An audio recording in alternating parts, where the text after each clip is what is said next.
Kung titignan mo yung pupuntahan, Hello, di mga ba pre. parang malayo? Pero pag Nandito kami lilingunin sa mo yung pinanggagalingan, malayo ka na.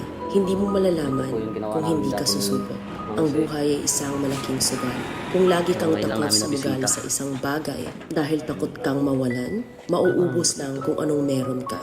Kung hindi ka mawawalan, hindi ka rin magkakaroon. Kung ano man ang mga desisyon mo ngayon, yun ang magiging buhay mo bukas. Lakasan mo lang yung loob mo. Dahil ang mundong to, aapakan lang ang mga mahihina. Ibangon mo palagi ang sarili mo. Balang araw, magugulat ka na lang Dinito na ang po ni layo mo Mang pala Jose yung ang narating mo. reklamo Kahit po. mabagal ang progress, basta may usad at kumikilos ka, okay na yan. Wala tayong magagawa. Ganyan talaga ang proseso ng buhay. Lahat tayo nakakaranas ng hirap. Hindi natin alam kung hanggang kailan tayo dito sa mundo. Kaya mas piliin mo maging mabuting tao. Ang pinakayaman na maituturing natin sa sarili ay ang ating mga pangarap. Kapag handa kang abutin yung mga pangarap mo, hindi ka maghihirap. Kung lagi kang may pinagdaanan sa buhay, may pagsubok.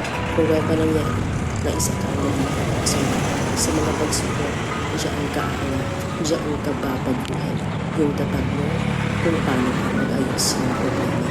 Hindi ka magtatagal sa mundo. Lubos-lubosin mo na. Gawin mo yung mga bagay na handang iangat ang sarili. Huwag mo isipin yung mga sinasabi ng iba at huwag kang